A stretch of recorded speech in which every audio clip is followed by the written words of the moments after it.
30 years ago. Yep, okay. I'm going to call this meeting to order. Oops.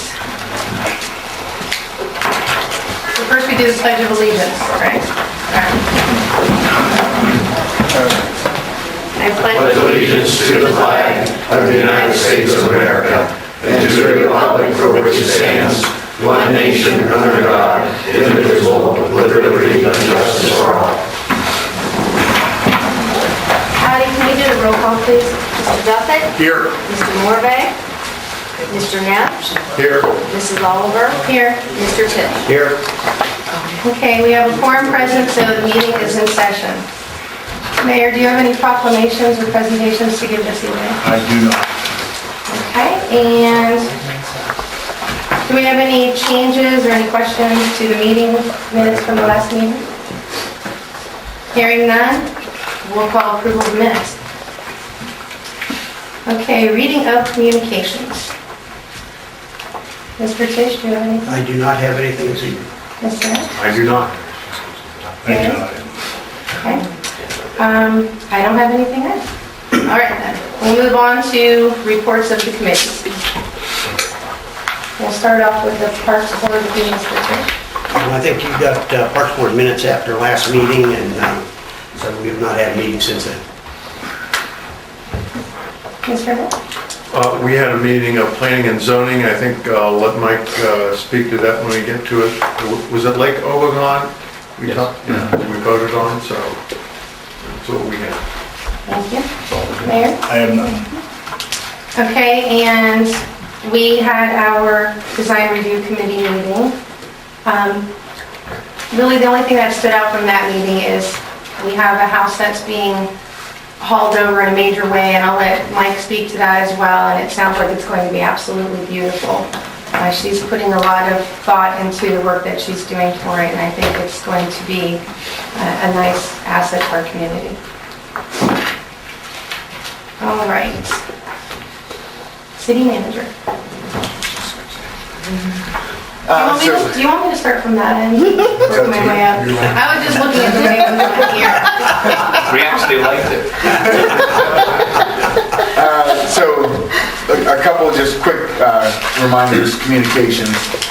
We have Amending County Veteran Service Commission, their second annual holiday luncheon. I believe council received my email on that.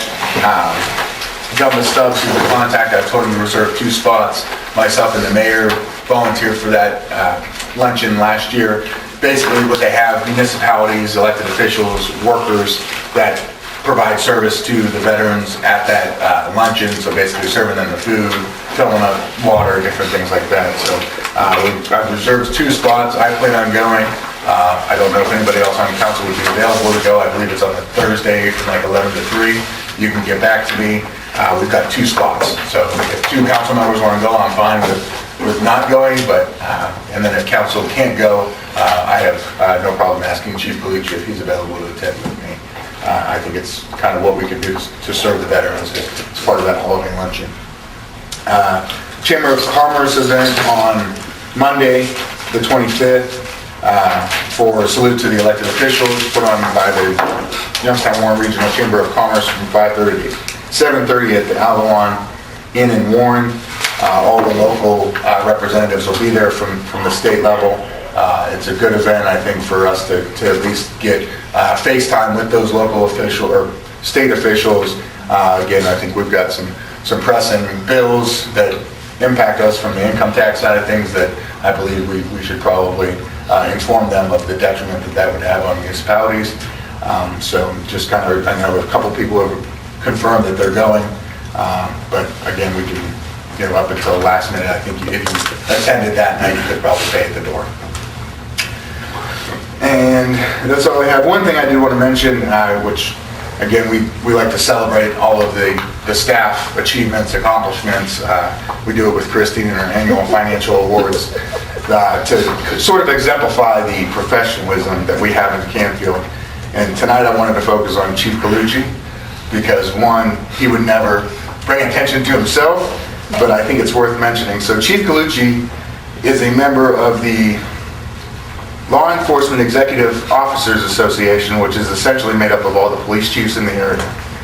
He's been a member since 2009, and he has served as treasurer and vice president in 2011, president in 2012 and 13, secretary in 2017, treasurer, vice president again in 2018 and 19, and beginning in 2020 has been elected their president in 2020. So again, I can't say enough of this is a peer group made up of police chiefs, the Mahoney County sheriffs, basically a peer group that recognizes sort of their executive level executive advisors. And for our police chief to have these executive type positions within a peer group of his organization, I think is just, I mean, it speaks volumes for the professionalism we have here. And, okay, so now for my reports. The American Cancer Society Relay for Life planning 2020 will be on the Village Green in Canfield, I believe in May. So we're getting information on some of those meetings that they're having to assist in the planning. We're basically assisting whatever we need to. It's their event, their baby. They kind of plan, and we've just offered any assistance or services that we need to provide. The Comprehensive Plan Steering Committee is set to meet most likely the second week of December. I'll be sending out a communication to the steering committee confirming that date and the topics.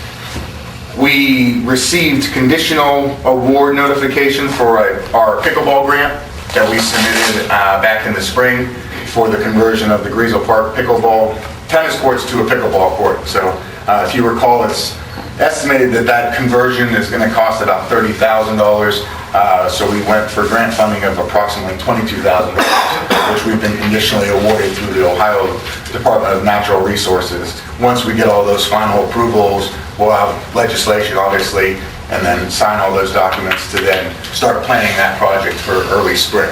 I've already reached out to some of the pickleball folks that showed up at our meeting. They seem to have a very good grasp on what pickleball courts, sizing requirements. We'll get with John and the Public Works guys because we plan on doing a lot of that labor in-house and just buying the materials that are needed to make that conversion happen. On the agenda tonight, you'll see 3 resolutions related to grant funding that we received through Ohio Public Works Commission. So I've just kind of notified about that. I received earlier, a couple months back, I indicated that we had 3 project submittals. We were hopeful that we may be able to get 2, but we were confident at least 1. Well, it turned out we got all 3 of those. One's all grant, one's a grant loan combo, and one's 100% loan. And then for our leaf pickup, so this week is the last official week of leaf collection. That's set to end on the 22nd, which Buckeye Lawn Services contract ends essentially this year on the 22nd. However, weather permitting, City of Canfield Public Works crews will be doing daily sweeps through the city. So we could get into December, as long as there isn't snow on the ground and we're plowing and salting streets, we plan on picking up leaves, which I know Mr. McKee is very appreciative of. As the last few years we've talked about it, and it's been asked for by a number of residents, and so I'm happy to report that we're able to offer this service extension this year. And then my last item, before we get into the agenda items and everybody else's report, is council should have received the communication regarding the Cardinal Joint Fire District lease agreements, proposal for station number 1. I just kind of need guidance on exactly what we're comfortable with agreeing to. So there was an agreement that we originally proposed. It was updating the square footage percentages in terms of their proportionate share of those utilities.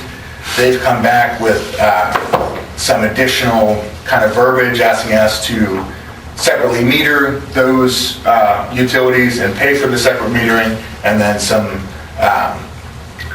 allowances for water consumption related to firefighting, which obviously those will be included.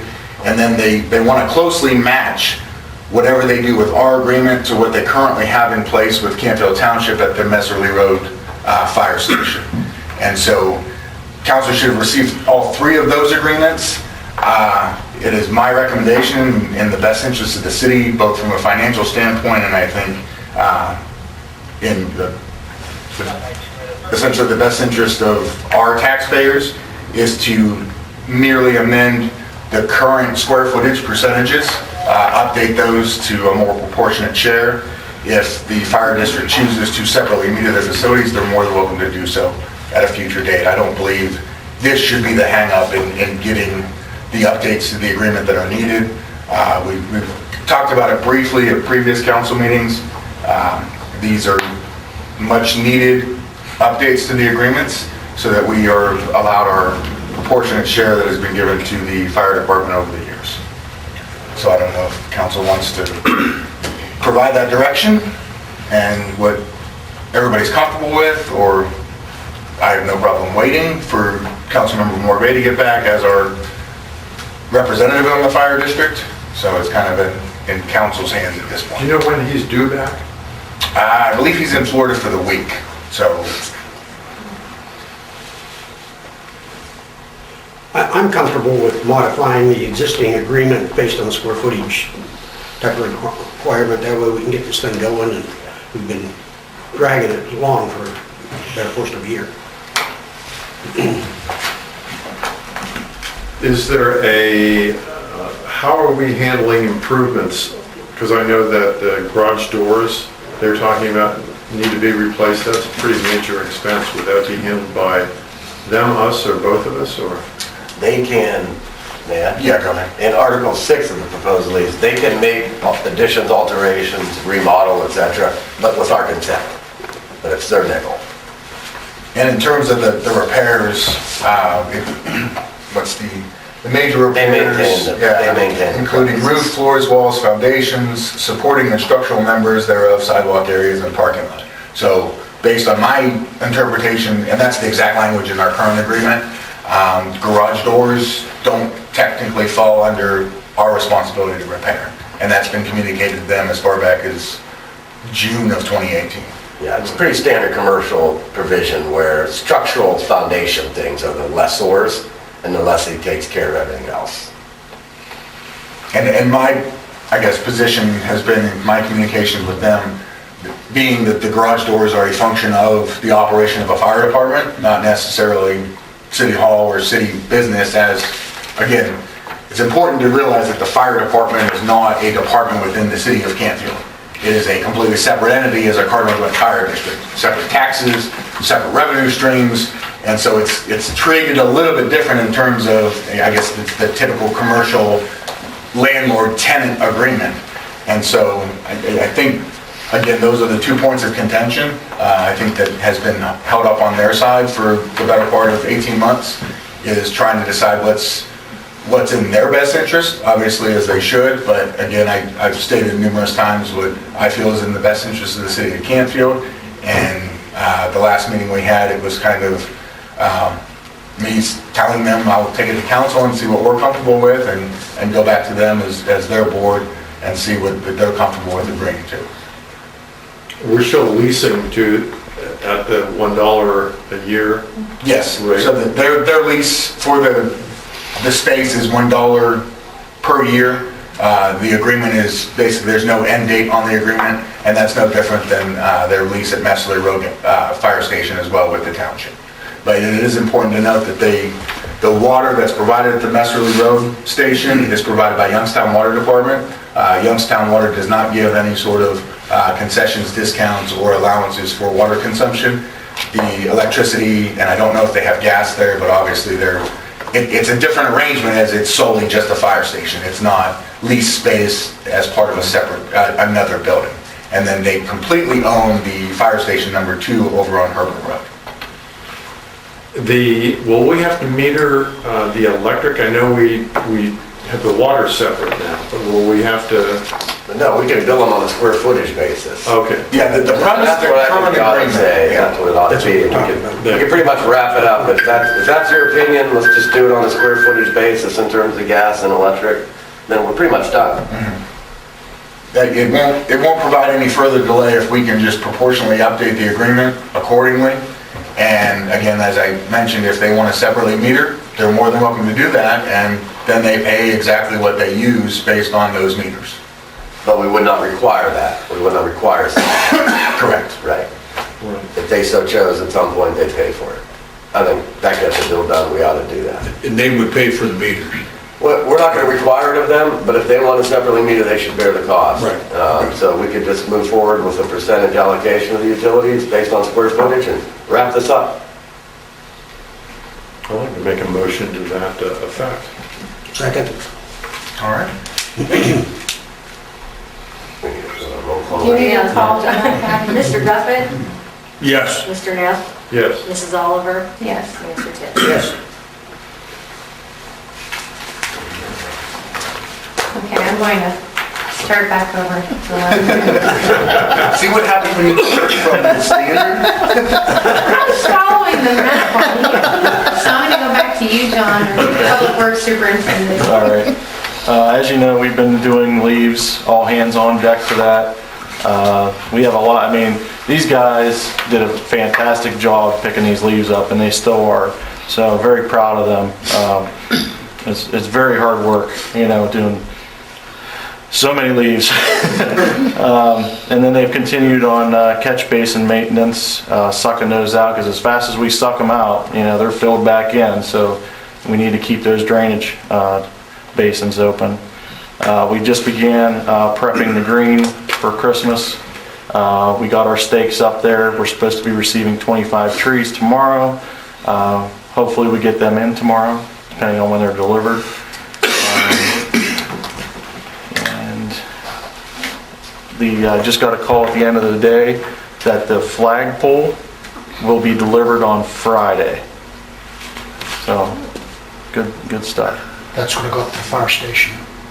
We can put it wherever you want it, but right now they have a delivery destination of the city garage, the shop at 5, you know, up the street at our Public Works garage, where we can unload it with our forks on our backhoe.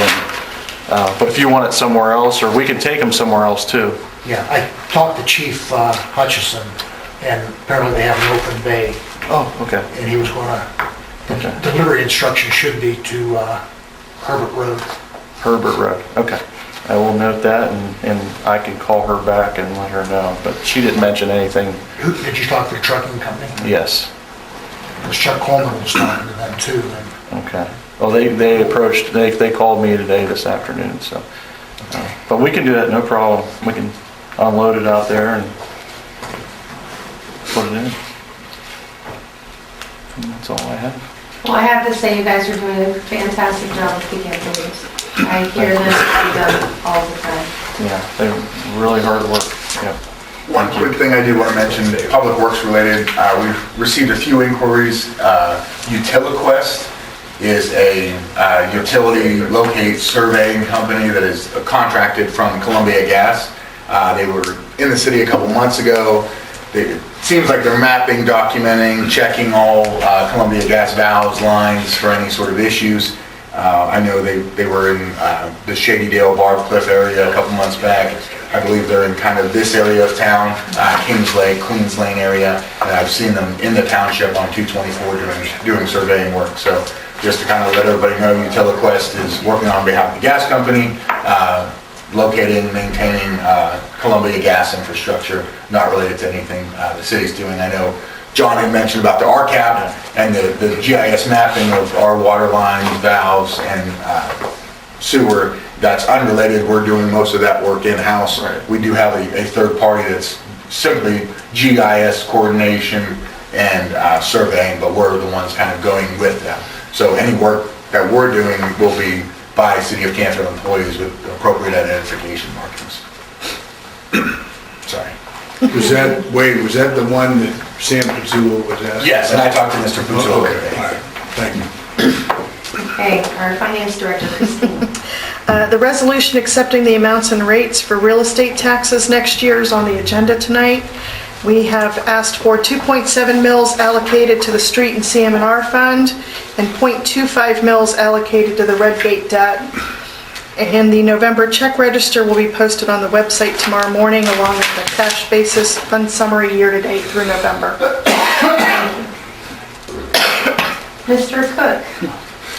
For the month of November, we issued 15 permits for a total valuation of $177,811. At our planning meeting last week, we had a very productive and busy night. You have a replat on your agenda tonight for 485 South Broad. We're also recommending the setbacks for B3 and RO. You've got to rezone the RO property to B3 on East Main. We also passed Lake Wobegon adjustment, a 20-foot front yard setback adjustment on 3 lots there because the backyard is only between 9 and 12 feet before it hits the wetlands. So they're moving the houses 20 feet forward so they give them about 30 feet for a backyard. In our design, 224 East Main is going through a remodel. Teresa Etzler's company is doing that. She's actually filming it, putting on YouTube, showing the progress they're doing there. And she's planning on buying more houses in the city and redoing them, remodeling. Maybe she'll get her own home remodel. Okay, and I don't want to leave Patty out, so I just want to say thank you for assisting me this evening. Okay, are you finished, Wade? Are we good? I believe I'm finished, yes. Okay. Thank you. All right, Mr. Fortunato. A couple of items. You're going to be seeing some ordinances coming forward. One is going to be amending our hotel motel ordinance. We have an issue out there with the current operator in terms of some room jumping. You know, it's not intended to be a permanent residence for anybody. So we cap it at 30 days at a time, and they're jumping rooms and jumping back, so then they start a new clock. So we're going to clarify that. We're going to correct the ordinance and probably have a conversation with them about their continued operation out there subsequent to that, based on us tightening that up. Mr. Neff, if you could get me some information that I understood you gathered about clear vision ordinances, that would be great. Some window signage stuff, forward that to me and we could maybe get an ordinance going on that, modify what we've already started. You'll be seeing a special counsel ordinance, collection counsel, Millstone and Kennison, Fred Kennison's firm has agreed to do some collection work for the city at a reduced rate, thanks to Wade. Requesting that reduced rate. We got that, so you'll be seeing that on the agenda. And in terms of, I know there was some consternation at design review recently relative to the fence for the Hard and Restore in the plaza.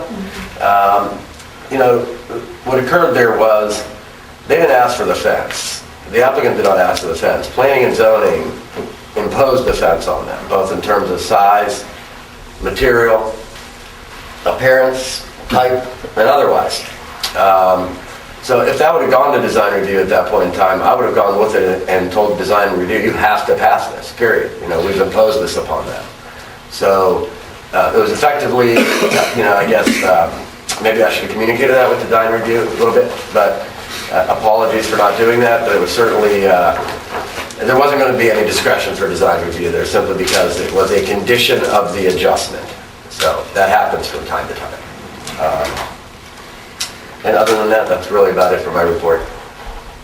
Thank you. I know there was much disdain at our design review. About that issue? About that. Yeah, I mean, we just, unfortunately, design review sometimes, either by council or by planning, can get trumped, so to speak. But planning, likewise, can get trumped by city council. So, you know, it just happens based on the situation. You know, we imposed that upon that person. We specified what was required. So then to have that applicant go to design review and potentially get rejected doesn't make any sense. So. And could we clear up to the public that we did that? I mean, wasn't it that the tenant wanted that, or possibly they weren't going to take the space? They viewed the outside storage to take the space, absolutely. That business would not be in the city if we had not granted them some relief in terms of outside storage. We weren't willing to do that without some parameters. Right, so that's why I think we'll have to make that clear to or design review. That was sort of conditional of how we got them to sign the lease to move in. Which we were told that. I think the issue that other members on the board had was what it looks like. Yeah. Because you can see it. It's like you could have like all kinds of things just sitting out there that people could see. They felt that it was was unsightly. Maybe if it would have been closed in or done in a different manner, it would look better. That was, do you agree? Well, and I think we also had the opinion that they actually asked for that, not that we imposed. Right. So there was just a miscommunication on that end of it. Yeah. Thank you. Yes. Last but not least, Chief Calucci. Thank you. So since our last meeting, we had discussion regarding speed, and I got to thank John Rapp for him and his crew getting out and marking the spot. We were able to install a speed hood. So without it, I think we were all in agreement that that's definitely a cut through for people traveling to get to 62 from Hood Drive. So I've talked to a few residents on Hood Drive. They appreciate the sign. The sign going up was not the end of our efforts, so we'll continue to work together with the residents and throughout the city and do whatever we can to keep the speeds down. So now we'll get some data, and we'll be able to provide data back. And I mean, I think that we're finally in a position to provide data on all the traffic signs that we have throughout the city. It's taken a while to get there and almost had to switch sign manufacturers, but we've flown up. They flew up here. We didn't fly them up here. They flew up from Texas a few times, and I think we got everything worked out. So we're going to be able to give you statistical analysis, and so from here on out with the signs. So not just on Hood, but everywhere where there's those speed signs. Also look wide open and looking at other strategies to keep the speed down, keep the speed limits down. So it's kind of to piggyback off that. So every year, AAA, forgive me, what's AAA? The Automobile Association of America. of America, okay. I just found this out, I really have too much time to research it, so I really can't give you a breakdown of what it takes to get what level, but, so they give out awards each year. Starts highest with platinum, gold, silver, bronze, and it's all about your participation in traffic safety, seatbelt awareness, speed enforcement, accidents, and they've got their formulas and all their compilations. And so we started off bronze, we worked our way up to silver, and for this year we just achieved gold level. And so we're determined to get the platinum. We're going to figure out what we need to do. And I think maybe if we get the speeds down on Glenview, we'll be able to get there. I love that guys, Mr. McKeon. Get to there. So, and then, so proud of our people, and then a lot of it's the data collection and making sure we submit it on time. You got to make sure you have that data in on time, and I appreciate our clerks, Linda and Nicole. They do a good job of tracking what we do and getting the information out. So proud of the department. We should be proud of it as well. Doing everything we can to keep our motorists and pedestrians and bicyclists safe.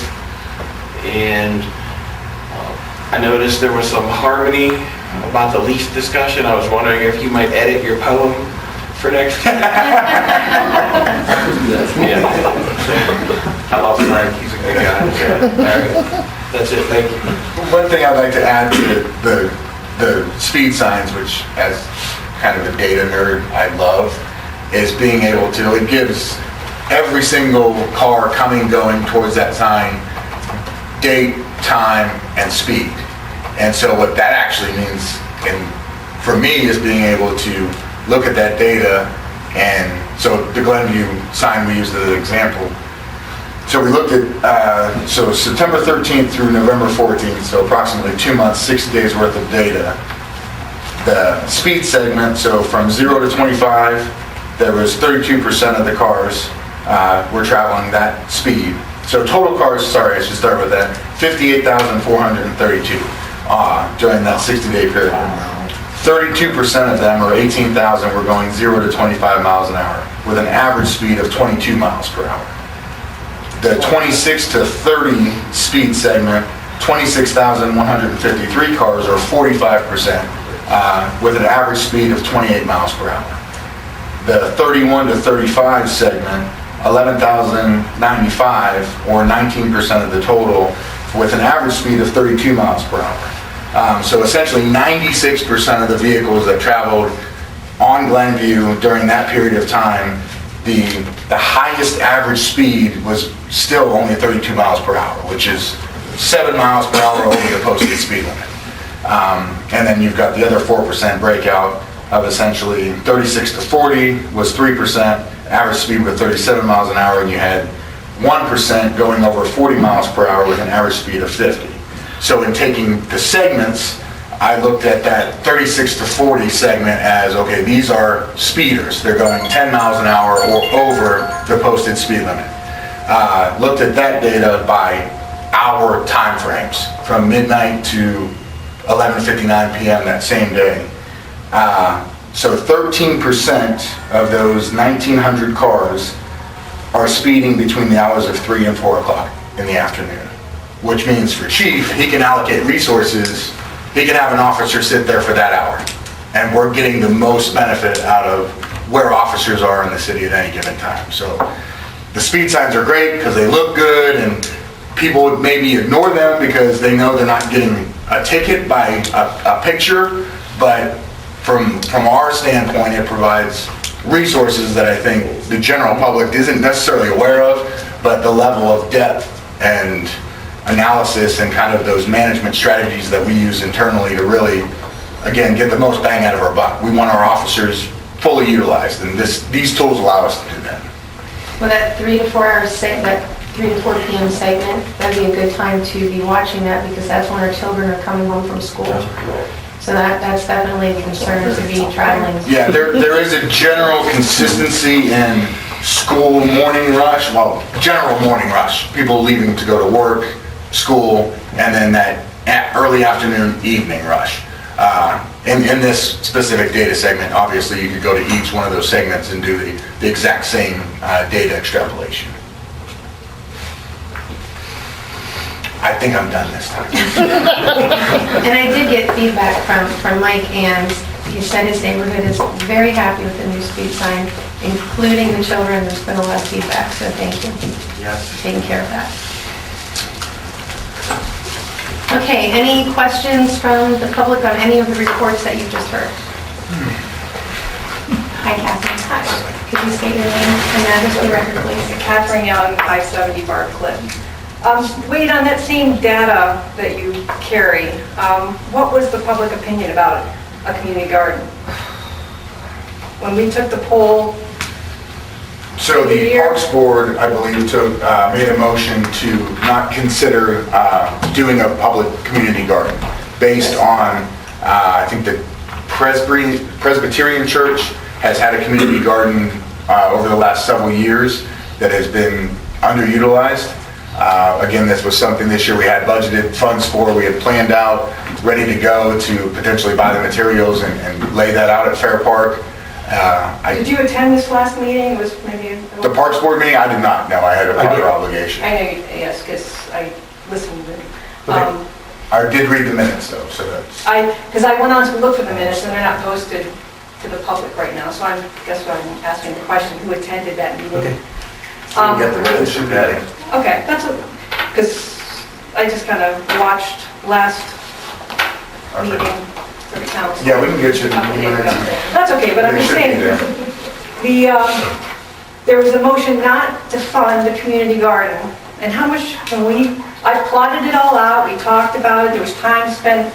I've been kind of busy because I just became a new grandma, Congratulations. and I haven't been able to attend the meetings, which I have been attending quite a few of them for the last 2 years, as you know, Wade. And the total price, and it was going to be a test garden, was a little over $1,000. And I was reusing some of the mulch. I was going to be there helping to set up. There was going to be classes given to the children. You said it was a great idea, looking forward. I think you have young children yourself. So I was a little disappointed. I don't disagree with everything you're saying, but I know. again, I also have not been able to attend Parks Board meetings the last Right. 2 months, so, I mean, I can funnel questions to them specifically, if you have of the Parks Board. So was this motion recommending not to fund the community garden accepted by the council? Because as he just said, like, the council can trump some of the things that happen on the boards. You just said. Well, no, that's we would never take action except in very specific situations where the codified ordinance provide us, to reverse or overrule an opinion of a commission or committee in the city. Maybe I used the wrong word when I said Trump, but no, there was not a vote taken at council. There was a vote taken at Parks Board. So the motion by Parks Board was more or less, so Parks Board, like any department within the city, essentially gets their budget and here's what you're gonna do for the year. I think that was their formal way of essentially either saving the $1,000 or reallocating it somewhere else for this year's budget. If that's something we can definitely put in 2020 budget proposal, and again, council considers that, they fund that through the Parks Board, then it kind of goes through that same process. And again, we can have additional discussions. You're more than welcome to at the Parks Board, if you're able to attend. I think that's where we stand with the community garden. There were only 4 members at the Parks Board. All 4 voted in favor of reallocating the money, and the reallocation was to take that money and apply it toward the pickleball courts. And the concern was that they had a report that the Presbyterian Church had tried community gardens, had several laid out, and I think they only had 1 individual that actually participated. And so the concern was lack of interest there. We end up with the same issue here. Well, I believe it was over 2 years ago when we first started talking about that, the Presbyterian Church was brought up, and I was sitting in some of those meetings. And some people don't attend Presbyterian Church, so there's like a separation of church and state, so using that even as a I was just going to say, reason I was going for to not say that. doing this. That some Should have people been might not questioned. have, because it was at the church and not part of the city. Now, if you're at the sitting in park. front of St. Michael's and people are driving by, sure, you know, it's sitting there, it's getting weeds. You know, I think that's a fair reason not to do it. I'm just telling you what the Parks Board Okay. voted. Was the gal who is in charge of Fair Park there, Yes. she was? Because we actually went out and walked it out, it was gonna be, you know, it wasn't gonna be the full one, because the idea was to do a test, Yeah. to see if the community, and we've already had gone online with Facebook and all that, and people were unanimously saying, yeah, great idea. So So I think I was a little shocked. all but of I have your to go points are on. valid, and I believe the discussion is better suited for the Parks Board. The glimmer of hope is this is something that's been discussed and talked about as part of the steering committee for the comprehensive plan, because obviously we're talking about everything in the city. Parks being included in that for Breezel and Fair. Community garden is a topic of that discussion, same as big splash pads, climbing walls. There's a number of different things that are being proposed. So again, we've also got that data of the respondents, and I don't know exactly what they were, but the community garden is on that list of amenities that were being proposed and solicited feedback from the residents. So I believe, again, in the short term, 1.5 to 2 years, I don't believe we're going to see a community garden initiative. However, that doesn't mean once the comp plan's finalized, those final recommendations come in, that doesn't become a strategy for Breezel Park, Fair Park, some sort of expansion or added amenities to one of the parks. Okay. Thank you, Catherine. Mr. McKeon?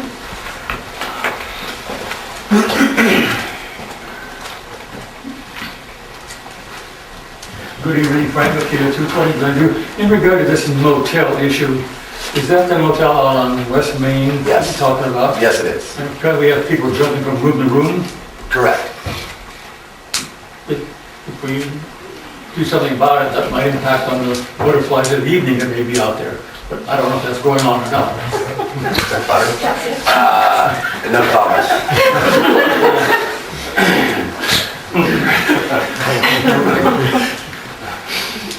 Secondly, in regard to these speeding data, Chief and I discussed this some time ago. Cars coming out of Garwood and turning north actuate the speed sign at a number around 10 or 11 miles an hour. If that's in the data, that's distorting the data. Secondly, if we're measuring cars, if you have, say, a string of cars, 2 or 3 in a row, the speed is limited by the first car. Unless we can identify individual cars, then the data may be a little distorted because the push car is controlling the speed. That's not necessarily true. So you're more than welcome, we can share the raw data with you. So at a timestamp, date, and exact time, there's counts, and in some cases it has 2.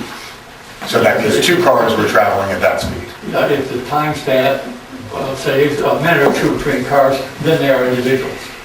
But at the time, if there's like only 5 or 10 seconds, the push car is controlling the speed of the rest of the cars.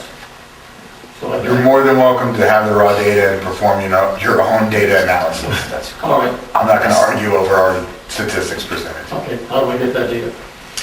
Requested. Okay, Yep. thank you. I gotta review my math stat, or my statistics notes from college. Yeah. Like, isn't there like a variance, like Yeah. standard? Yes. Standard deviations. You have a signal value. Yeah, right, that's where I'd have to go back. Okay, does anybody else have any questions on the reports that you heard? Okay, moving on. Recognition of persons desiring to speak before council, and we have Mr. McKeon.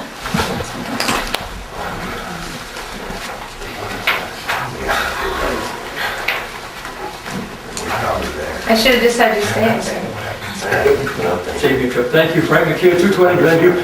2 issues. I submitted a letter to the President of the Board of Education and our mayor in regard to meeting times. Let me read the letter. City council meetings are held 5:30 p.m. and 6 p.m. for the Board of Education. City council meetings are on the 1st and 3rd Wednesday of each month. Board of Education meets once a month on the 3rd Wednesday. There is a conflict with City and Board of Education meetings on the 3rd Wednesday being close to the same time. A concerned citizen cannot attend both. The news media cannot cover both meetings. In the interest of making these meetings accessible to the public and the media, why can't the adults in both these organizations get together and agree on a change? Ours is a charter requirement. We have to amend the charter. We have to go to the ballot with that.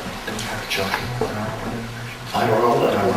Does it actually specify the 1st and 3rd? Absolutely. At 5:30? 1st to 3rd Wednesday. It doesn't say 5 to We could 3rd. change the time. Both meetings are held at the dinner hour and close to the end of the workday. This is a busy time for citizens, and it is difficult to attend meetings. Let's move the meetings to a more convenient time, 7 or 7:30 is better. Yeah, that's convenient. That's convenient for everybody that works Well, all day. Mr. McKeon, what about people with children, and little ones that Right. have to get up first, go to bed for school, and I'm a mom. Yeah. I find a way to make sure that I'm here on time at these meetings, and other people could do the same if they want to. I'm stating my opinion. You need a clone or virtual Frank to attend something. A word-for-word transcript is available for city council meetings, and it is posted on the website. No word-for-word transcript is available for school board meetings. That would be That's not more ours. appropriate to address the school board for, That's because what we're a I do. That's separate what I do. entity. Oh, Let's make these meetings transparent to all. At city council meetings, Western Reserve will usually video the meeting and post it on their website. No video is available for Board of Education meetings. In the interest of making these meeting proceedings available to all citizens, let's make arrangements for a full-time video of school board meetings available to the community. I wish they were at different times also. But we I mean, can, we've got a bunch of adults that go to meetings. Why can't somebody make a change so that everybody can attend the meeting? thank you. I see nothing wrong with 7 o'clock meeting. Thank you. I think, again, I'm not going to Anybody else desiring to speak before council?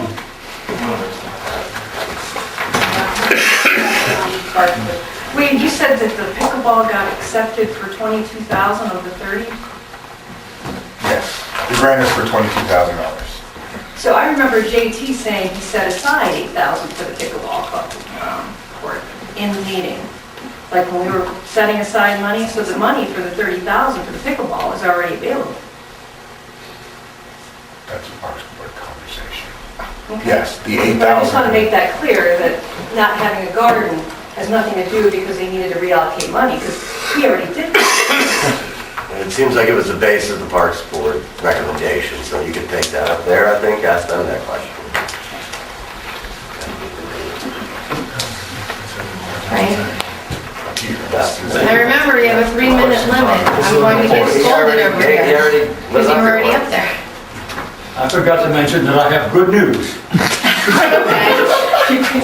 The city manager's Christmas stocking will not be filled with leaves.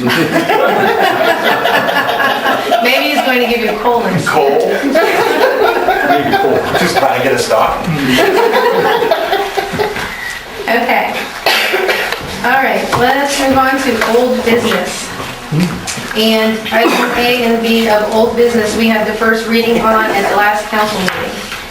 So tonight we'll be reading them by title only. As per the provisions of section 4.05 of the Charter of the City of Canfield, I move that council dispense with the requirement of a full reading of the proposed ordinance and authorize reading by title only. Do I have a second? Second, Mr. Neff. Mr. Duffett? Yes. Mr. Neff? Yes. Mrs. Oliver? Yes. And Mr. Tisch? Yes. Want me to read it? Okay, Mr. Tisch, will you read Sure. A, please? Madam President, I have an ordinance amending Canfield Codified Ordinance, the boundaries of the designated community reinvestment area of the city. I move for passage. First, we have a second? Second, Mr. Neff. Patty? Oh, first, any questions from the public on that? And, let's see. We're good there. Okay. Anything else? Or wait, anything?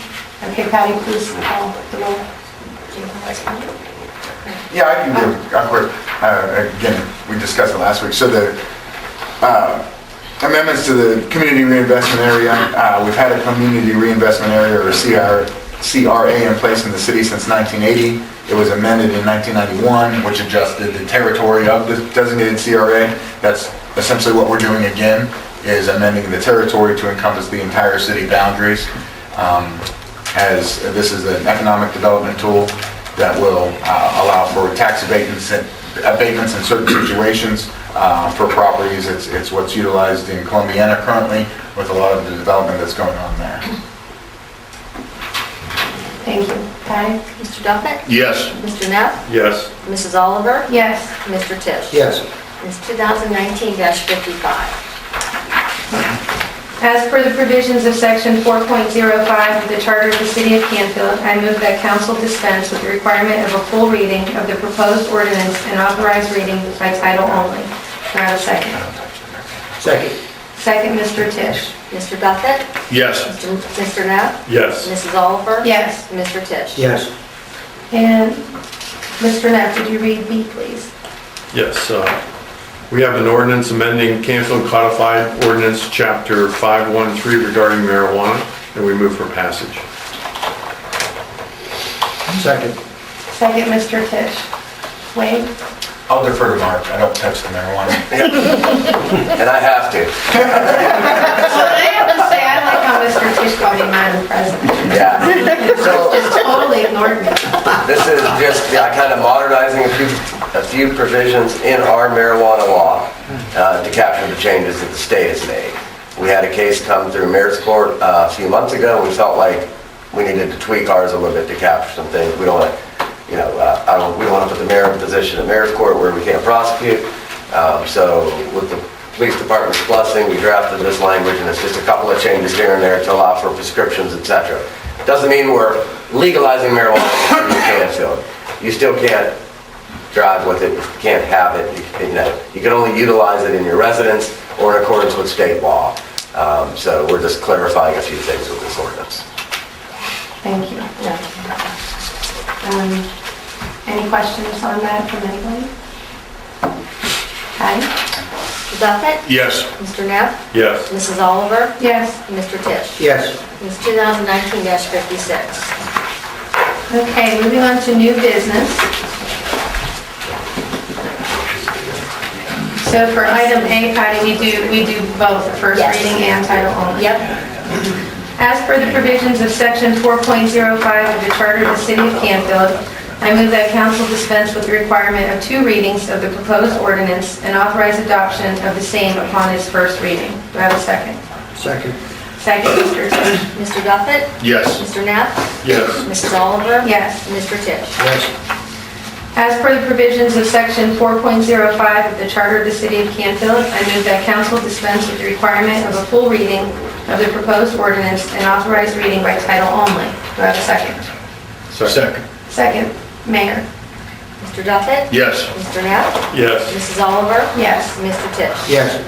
Mayor, will you read A for me, please? Yes. Madam President, I have an ordinance approving the replat of Canfield City lots 953, 954 at 485 South Broad Street by Joseph Timko. I move for passage.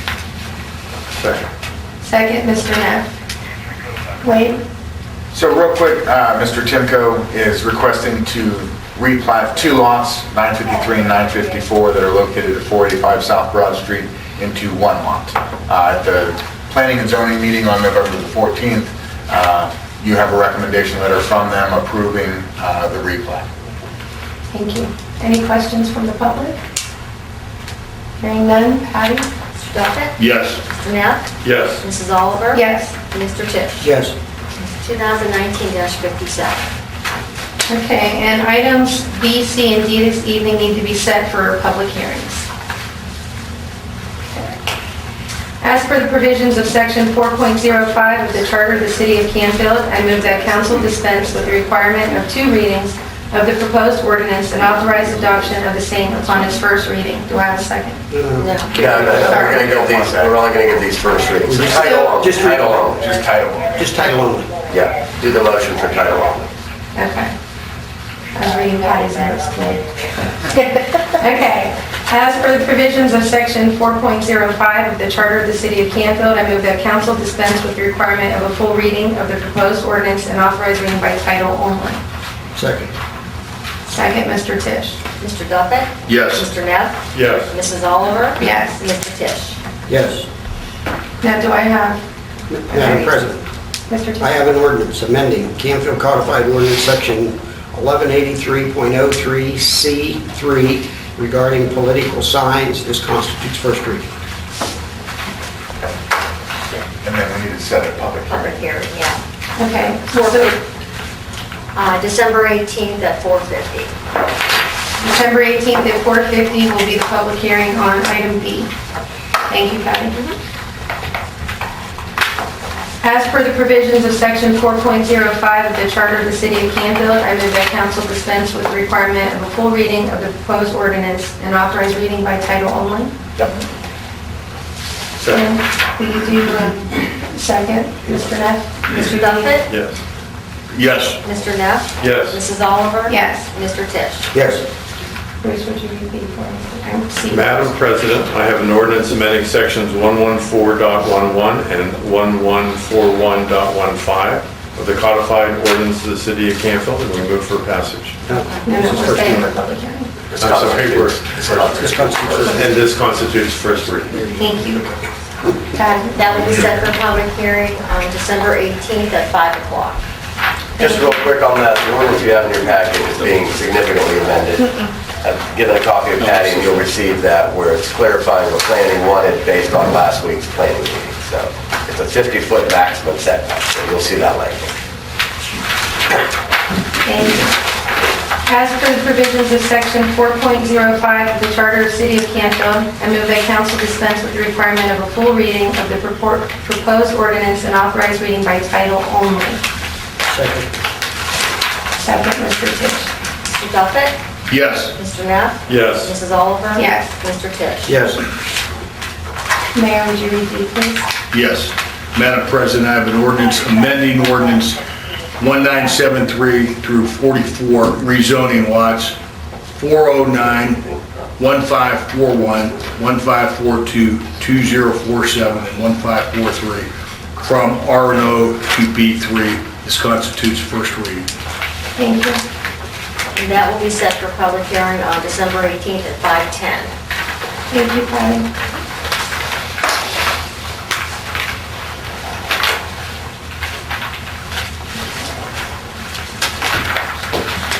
As per the provisions of section 4.05 of the Charter of the City of Canfield, I move that council dispense with the requirement of 2 readings of the proposed ordinance and authorize adoption of the same upon its first reading. Do I have a second? Second. Mr. Duffett? Yes. Mr. Neff? Yes. Mrs. Oliver? Yes. Mr. Tisch? Yes.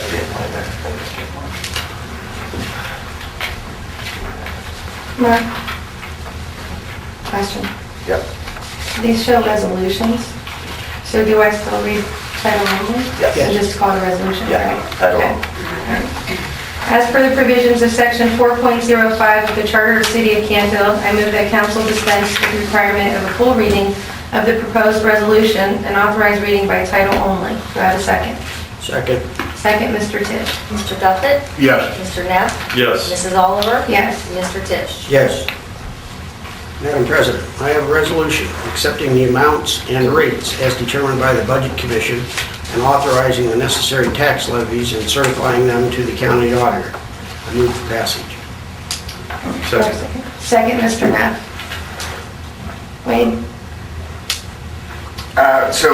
Christine mentioned the actual rates, but in accordance with state law, the City of Canfield accepts the amounts and rates as determined by the Budget Commission and authorize the necessary tax levies and certify them to the county auditor. So basically, we receive the amounts that we're going to receive in total tax collections. We then tell the auditor, yes, that is correct, and this is how we want those allocated appropriately to our funds. And so that's the gist of what this resolution is doing. Thank you. Any questions from the public? Hearing none. Patty? Mr. Duffett? Yes. Mr. Neff? Yes. Mrs. Oliver? Yes. Mr. Tisch? Yes. And it's 2019-10. As per the provisions of section 4.05 of the Charter of the City of Canfield, I move that council dispense with the requirement of 2 readings of the proposed resolution and authorize adoption of the same upon its first reading. Do I have a second? Second. Second, Mr. Tisch. Mr. Duffett? Yes. Mr. Neff? Yes. Mrs. Oliver? Yes. Mr. Tisch? Yes. As per the provisions of section 4.05 of the Charter of the City of Canfield, I move that council dispense with the requirement of a full reading of the proposed resolution and authorize reading by title only. Do I have a second? Second. Second, Mr. Neff. Mr. Duffett? Yes. Mr. Neff? Yes. Mrs. Oliver? Yes. Mr. Tisch? Yes. Chris? Madam President, I have a resolution authorizing the city manager to submit applications and to execute contracts and act as the chief executive officer for the Ohio Public Works Commission Program Year 34 OPWC funded project, naming the 2020 resurfacing project and to designate the finance director as the chief fiscal officer for all grant documents for the project and to designate MS Consultants, Inc. as the project manager and declaring an emergency. Second. Second, Mr. Tisch. Thank you. Wade? So the next 3 resolutions essentially have the same exact language that was just read, but they are for 3 separate projects that I mentioned related to the OPWC. And per the requirements of the application as it goes forward to the Ohio Public Works Commission, it requires the legislative body of the municipality, township, or village to pass this type of legislation to be included as part of the application. This particular resolution is related to the 2020 resurfacing program in the amount of, so we have a grant amount of $148,576 and our local commitment of $264,134. So the total of, the $4,360 for our total resurfacing program. And the emergency is constituted by the application deadline for the OPWC falls before the 30 days window when the actual resolution will become effective. So it's so that we can have it effective immediately, so that we can submit the applications essentially tomorrow through our consultants. So wait, are you explaining just this one, or are you explaining them all at one time here? So essentially, all 3 are doing the same thing. I'll specifically, on the next 2, give the details on that grant loan and the project that that's going to be related to. Thank you. Any questions from the public? Hearing none, Patty? Or Calvin? Since this is resurfacing, and what's your data on the Kevlar covers that you were using for resurfacing for the more longevity of our resurfaced roads? We don't have that yet, so it's, the Neff and Shadydale were paved 2018, right, last year. And so it's essentially, the data analysis will be, does it actually extend the road by 3 to 4 years at the back end? So if we obviously start seeing deterioration years 6 and 7, then we know Kevlar is probably not working. But we won't know today where we stand with that. It's still too early. Will you be using those on the resurfacing projects for 2020? I believe that is in there. I would have to double check. Patty? Mr. Duffett? Yes. Mr. Neff? Yes. Mrs. Oliver? Yes. Mr. Tisch? Yes. It's 2019-11. As per the provisions of section 4.05 of the Charter of the City of Canfield, I move that council dispense with the requirement of 2 readings of the proposed resolution and authorize adoption of the same upon its first reading. Do I have a second? Second. Second, Mr. Tisch. Mr. Duffett? Yes. Mr. Neff? Yes. Mrs. Oliver? Yes. Mr. Tisch? Yes. As per the provisions of section 4.05 of the Charter of the City of Canfield, I move that council dispense with the requirement of a full reading of the proposed resolution and authorize reading by title only. Do I have a second? Second. Second, Mr. Neff. Mr. Duffett? Yes. Mr. Neff? Yes. Mrs. Oliver? Yes. Mr. Tisch? Yes. Should we do the last one? Where's the last one? Would you do that for me? Yes. Madam President, I have a resolution authorizing the city manager to submit applications and to execute contracts and act as chief executive officer for the Ohio Public Works Commission Program Year 34 OPWC funded project, namely the Sawmill Creek Drainage Improvements Project, Phase 1, and to designate the finance director as chief fiscal officer for all grant documents for the project, and to designate MS Consultants Inc. as the project manager in declaring an emergency. I move for passage. Second. Second, Mr. Tisch. Wade? So essentially, same explanation. This particular project is, as mentioned in the reading, Phase 1 of the Sawmill Creek Drainage Improvement, which relates to the Bradford drainage channel, the 3-phase project that we began studying mid-2018. So Phase 1 is approximately just over $500,000. Don't quote me on the exact numbers. So the breakout for this particular funding is we received a grant in the amount of $149,291. We are getting $251,046 in 0% interest loan from OPWC, and then our local commitment that will be provided for out of our storm sewer fund will be $342,403. For a total of... Oh, okay, if you don't have it, that's okay. It's under 842? Oh. 742? 742, 742. Oh yeah, it wasn't on those. Pardon me? I knew I put it on something. It wasn't on what I had. Questions from the public? Mr. McKeon?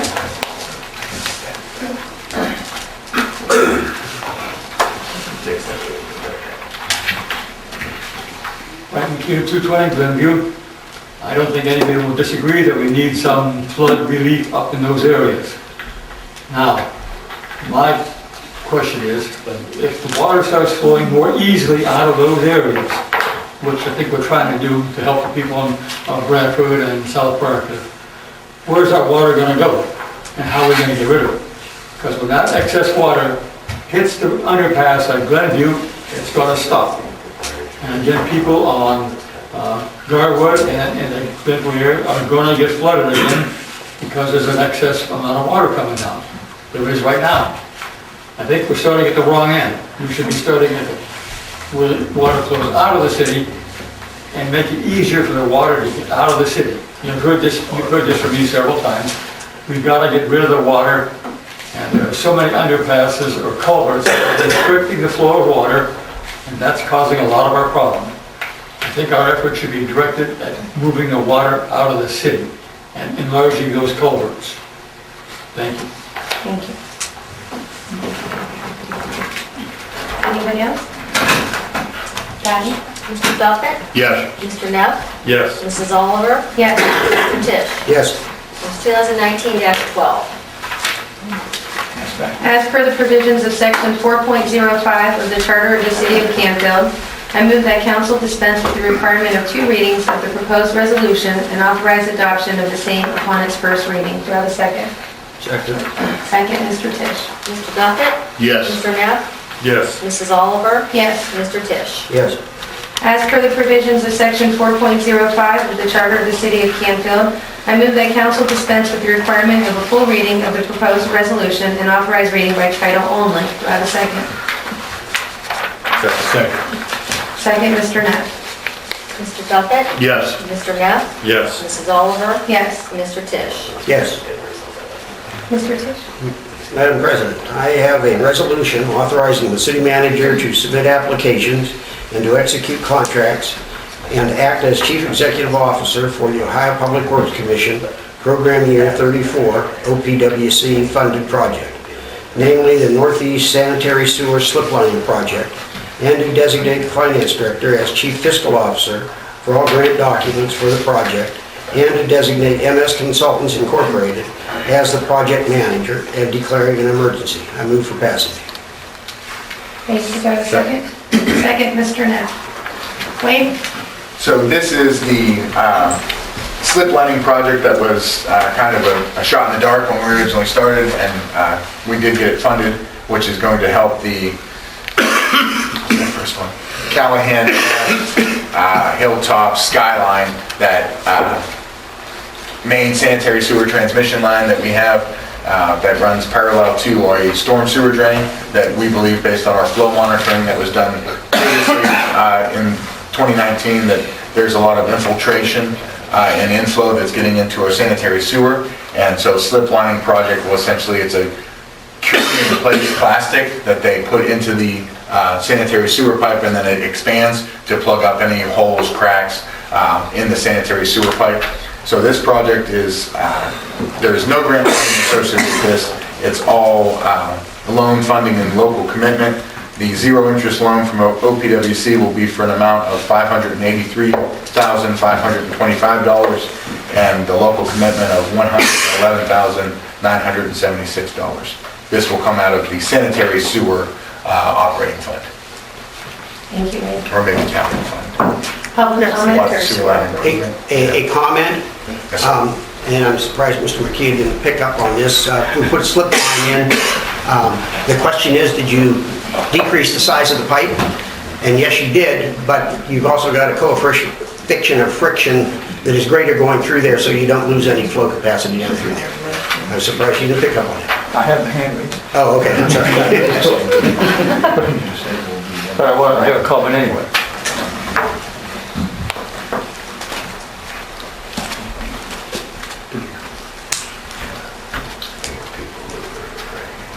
I'm McKay, 220. I'm confused as to what this project is. Could you give us a little more information? It's to line or sanitary sewer lines from where to where? The main sanitary sewer line that runs diagonal from essentially, what's that first street? Callahan? Callahan to Hilltop, where then it goes west across 46. And down to 46.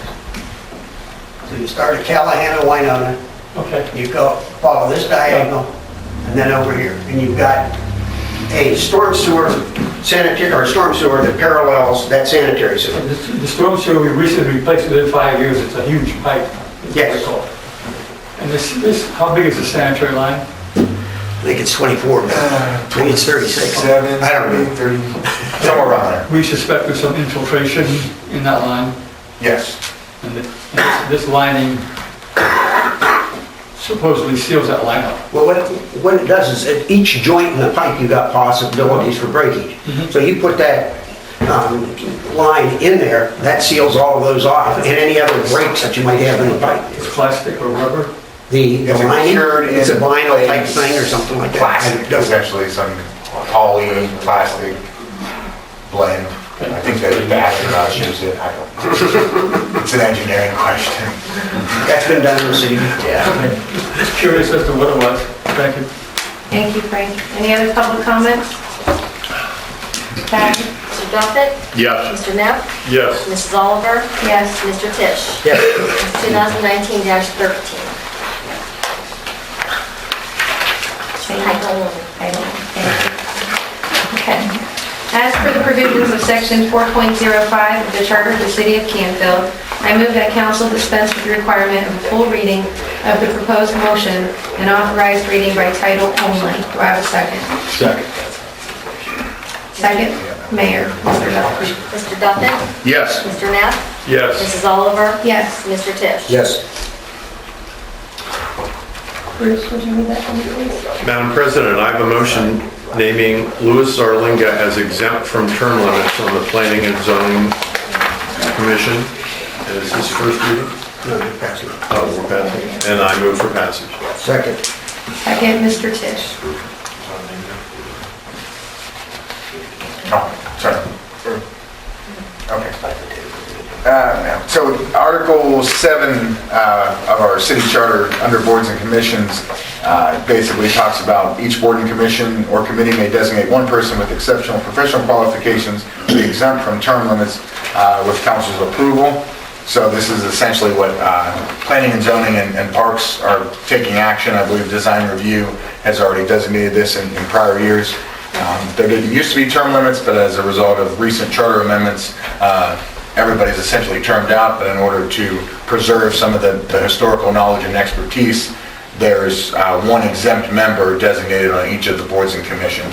So this is Planning and Zoning and Parks Board action on naming their exempt member.